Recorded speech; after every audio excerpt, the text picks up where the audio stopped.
একটু মাথা ঠান্ডা রেখে কথাগুলো শুনতে হবে, একটু বুঝতে হবে। আমি তোমার থেকে একটা ফেভার চাইতে এসেছি। দেখো, আশা করি তুমি আন্দাজ করতে পারছো যে আমি কথাটা এ স্যারকে নিয়ে বলছি। আপনি নিজে এসেছেন যখন এখানে কথা বলতে, তখন বিষয়টা জরুরি সেটা বুঝতে পারছি। হ্যাঁ, আসলে কথাগুলো ফোনে বলার মতো নয়। আপনি আমায় বলুন স্যার, কি বলতে এসছেন? আমি সিংহরা ইন্ডাস্ট্রিজের হয়ে অর্ডার দিই। আজকে একজন বন্ধু হিসেবে আমি তোমার থেকে সাহায্য চাইতে এসেছি। আপনি খুলে না বললে আমি কিছুই বুঝতে পারবো না স্যার, আপনি একটু খুলে বলুন প্লিজ। অপর্ণা, আমি আর্যর কে তোমার কি মনে হয়?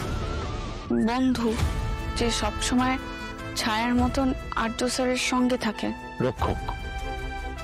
আর্য আমাকে ওর রক্ষক বলে। বডিগার্ড নয় কিন্তু, রক্ষক।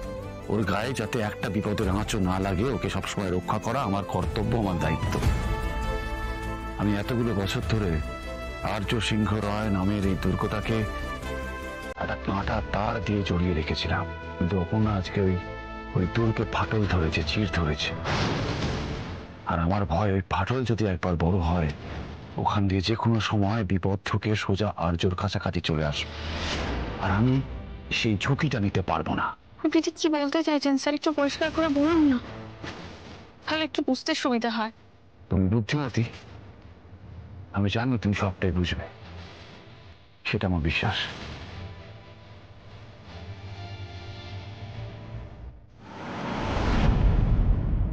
দেখো তো, এটা দেখে তোমার কি মনে পড়ছে?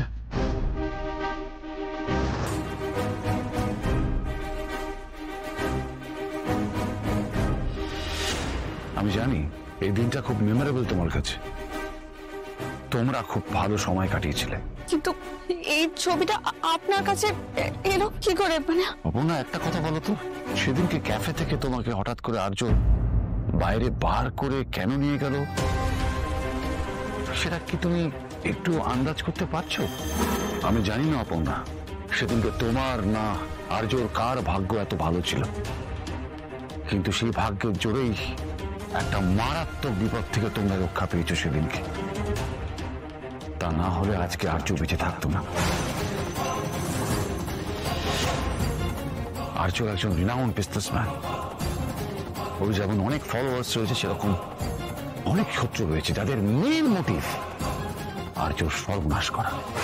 তাদের অনেকে সামনে আসে না, লুকিয়ে থাকে, সুযোগ খোঁজে পিছন থেকে আর্যর ক্ষতি করা।